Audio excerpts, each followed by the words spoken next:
এই হলো জামাতের মিটিং, বিক্ষোভ মিছিলের অবস্থা। এই যে হাতে গোনা কয়েকজন।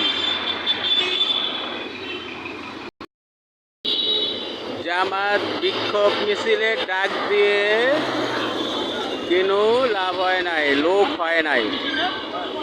200-300 লোক দিয়ে বিক্ষোভ মিছিল হয় না, পুরা মাঠ খালি। এই হচ্ছে জামাতের বিক্ষোভ মিছিল।